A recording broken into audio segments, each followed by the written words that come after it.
नमस्कार माऊली हो. आपली संस्कृती या आपल्या आध्यात्मिक प्रवासाच्या 27व्या भागामध्ये तुमचं मनापासून स्वागत आहे. माऊली हो, आपल्या जीवनात कधी ना कधी असा काळ येतो जेव्हा सगळं संपल्यासारखं वाटतं. घरात संकट येतात, मनात भीती निर्माण होते, कामात अपयश येतं, जेव्हा पैशांची अडचण असते आणि देवसुद्धा आपल्याकडे पाहत नाही असं वाटू लागतं. पण याच काळात जर एखाद्या व्यक्तीने श्रद्धेने अधिक मासात भक्ती केली तर त्याचं आयुष्य अक्षरशः बदलून जाऊ शकतं. हो माऊली, आजच्या या भागात आपण पाहणार आहोत अधिक मासातील भक्तीमुळे बदललेलं एक अद्भुत आयुष्य. एक अशी कथा जी ऐकल्यानंतर तुमच्या डोळ्यात पाणी येईल आणि मनात भीती जागृत होईल. व्हिडिओ शेवटपर्यंत नक्की पहा, कारण शेवटी मी तुम्हाला अधिक मासात करायची एक गोष्ट सांगणार आहे जी तुमचं नशीब बदलू शकते. संकटांनी भरलेलं आयुष्य. महाराष्ट्रातील एका छोट्याशा गावात गोविंद नावाचा एक गरीब माणूस राहत होता. तो मनाने खूप चांगला होता, पण नशिबाने मात्र खूप दुःखी होता. घरात वृद्ध आई, पत्नी आणि 2 लहान मुलं. सकाळपासून संध्याकाळपर्यंत मेहनत करूनही घरात 2 वेळचं अन्नसुद्धा नीट मिळत नव्हतं. एक दिवस असा आला की गोविंदाचं काम पूर्णपणे बंद पडलं. ज्यांच्याकडून उसने पैसे घेतले होते ते दरवाजावर येऊन ओरडू लागले. घरात भांडणं वाढू लागली. पत्नी म्हणाली, देवाची इतकी पूजा करून काय उपयोग, आपल्याला मदत तरी कुठे झाली. हे ऐकून गोविंदाचं मन तुटलं. त्या रात्री तो घराबाहेर बसून रडू लागला. आकाशाकडे पाहून तो म्हणाला, देवा, मी कोणाचं वाईट केलं नाही, मग माझ्या आयुष्यात एवढं दुःख का. दुसऱ्या दिवशी गावात एक संत आले. संपूर्ण गाव त्यांच्या दर्शनासाठी जमलं. गोविंदही तिथे गेला. संतांनी त्याच्याकडे पाहिलं आणि म्हणाले, बाळा, तुझ्या चेहऱ्यावर खूप दुःख दिसतं. गोविंद रडू लागला. त्याने आपल्या आयुष्याची सगळी कथा सांगितली.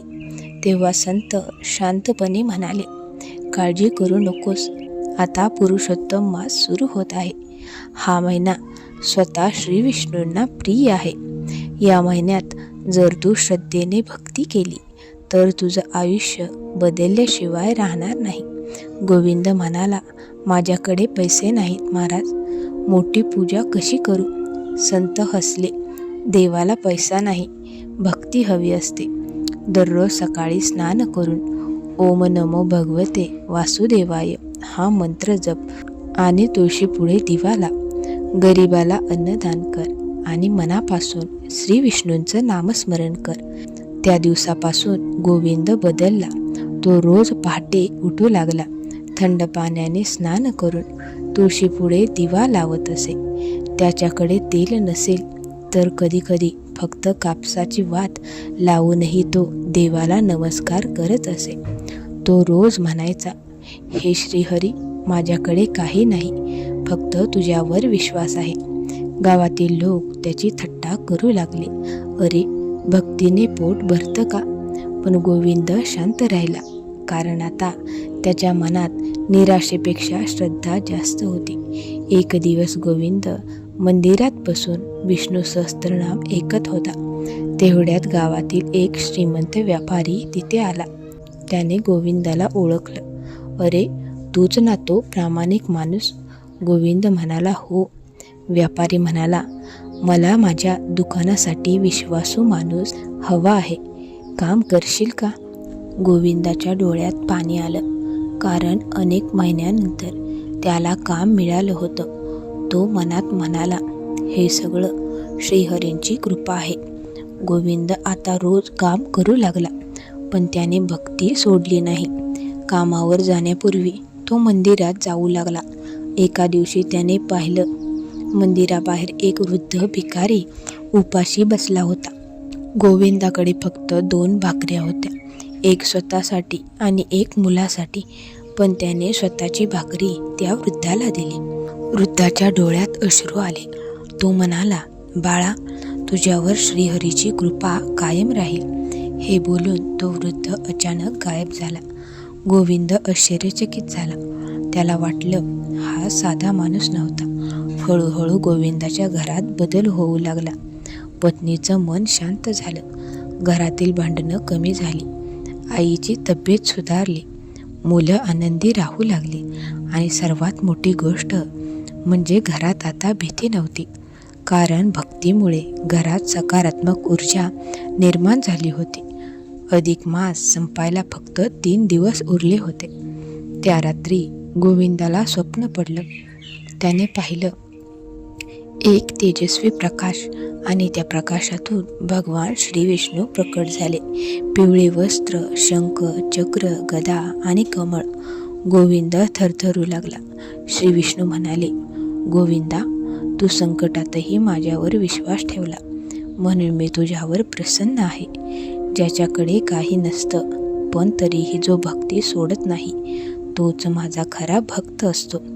गोविंदाच्या डोळ्यातून अश्रू वाहू लागले. दुसऱ्या दिवशी व्यापाऱ्याने गोविंदाला बोलावलं. तो म्हणाला, मी काही दिवसांसाठी बाहेर जात आहे. माझं पूर्ण दुकान तुझ्याकडे सोपवतो. गोविंद प्रामाणिकपणे काम करू लागला. काही महिन्यात दुकानाची प्रचंड प्रगती झाली. व्यापारी खूप खुश झाला आणि त्याने गोविंदाला भागीदारी दिली. गरीब गोविंद आता गावातील आदरणीय माणूस बनला. पण एवढं सगळं मिळूनही त्याने देव विसरला नाही. खरी भक्ती म्हणजे काय? माऊली हो, आज अनेक लोक देवाकडे फक्त मागण्यासाठी जातात. पण खरी भक्ती म्हणजे संकटातही देवावर विश्वास ठेवणं. अधिक मास आपल्याला हाच संदेश देतो की या महिन्यात केलेली छोटी भक्तीसुद्धा मोठं फळ देऊ शकते. जर मन शुद्ध असेल तर देवाला मोठ्या पूजेची गरज नसते. एक दिवा, एक नामस्मरण, एक दान आणि एक खरी श्रद्धा इतकंच पुरेसं असतं. अधिक मासात काय करावं? माऊली हो, अधिक मासात या गोष्टी नक्की करा. रोज सकाळी लवकर उठा. स्नान करून श्री विष्णूंची पूजा करा. ओम नमो भगवते वासुदेवाय हा मंत्र जपा. तुळशी पुढे दिवा लावा. गरिबांना अन्नदान करा. भगवद्गीता किंवा विष्णू सहस्त्रनाम वाचा. राग, खोटं बोलणं आणि वाईट विचार टाळा. आणि सर्वात महत्त्वाचं, देवावर पूर्ण विश्वास ठेवा. माऊली हो, अधिक मास हा फक्त महिना नाही, तो आयुष्य बदलण्याची संधी आहे. ज्याने या महिन्यात भक्ती केली त्याच्या जीवनात शांतता, सुख आणि देवाची कृपा नक्की येते. जर तुम्हालाही वाटत असेल की आपल्या जीवनात सकारात्मक बदल व्हावा तर आजपासून भक्ती सुरू करा.